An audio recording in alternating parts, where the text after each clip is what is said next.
I'm Krissa, and I'm going to make a confession that I'm really nervous because there's a lot of you, and I don't usually do this kind of stuff, but I'm going to go for it. Try not to make fun of me too much.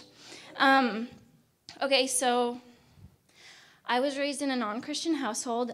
My parents got divorced when I was about 2 years old, and as I was growing up, my brother and sister were both heavily involved in drugs and alcohol, and they did not have a very good relationship with my father, and consequently that's something that I started to desire. I wanted to have a working relationship with my dad and be able to depend on him and just know him and be able to talk to him and be close to him. By the time I was going into middle school, my family kind of separated. My brother was living in Mexico, and my mom and I moved up here to Bellingham, and I started going to a Catholic school, which is where I first started learning about Jesus and who he was and what he did. But it was really hard because I moved from an island where everyone knows everyone and we're all friends to the same sort of environment. It was small, but I was the new kid, and so my main priority was trying to fit in. So I did what I thought would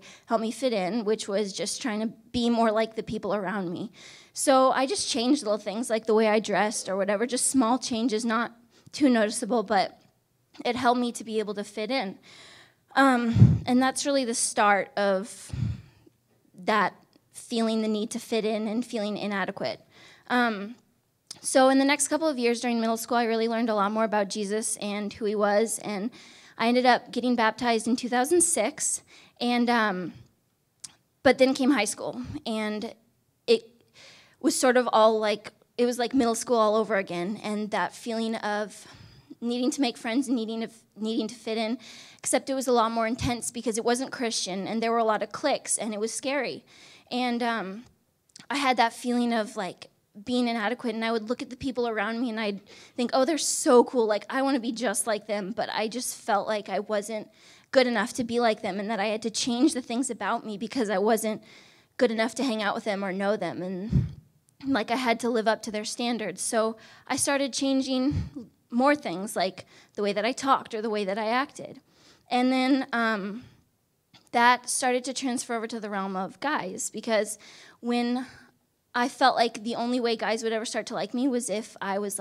perfect, if I looked good all the time, and if I wore the right clothes, and if I said the right things and did the right things, and I felt like being myself was not good enough, that I had to be some kind of perfect person, which was impossible to be. And this is where I first got the feeling where it wasn't just that I had to change my outer appearance. I felt like I needed to change the core of my being, the person who I was, in order to be accepted by the people around me. And so this eventually transferred over to my relationship with my father. I felt like he had been holding me to a lot higher standards. And whenever I would call him to tell him about some achievement that I had made, it was like, okay, Krissa, that's great, but what's next? He was always raising the bar one step higher. And I know that, looking back on it, I know that he was just trying to push me to achieve all that I was capable of, but at the time, it was more hurtful than it was helpful, because I was searching for that affirmation and I was searching for him to be able to tell me, you are good enough, but I wasn't getting it.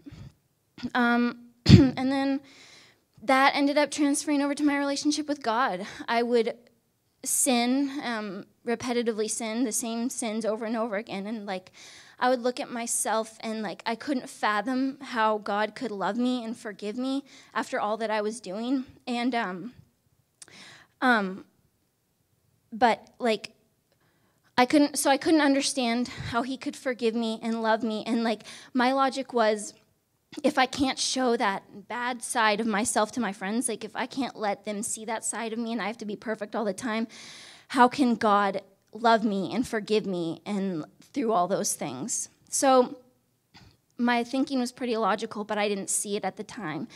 And I can't really pinpoint a specific time, oh, that was the day that I came to realize what my illogical thinking, but I know that there was a trigger, and that was, I had a friend who I felt the most inadequate that I've ever felt in my life with, that I felt like they had such high standards and that I was never good enough. And like I liked to be around this person, but every time I was, it was like I valued myself less and less, and I felt like I was not living up to their standards, and like I couldn't fit in with this person. And that friendship ended, and God began to speak into my life and just show me that that wasn't true, that I was actually bent towards others, and I was looking for them to tell me who I was, to give me affirmation, and basically to give me an identity. And God really began to show me that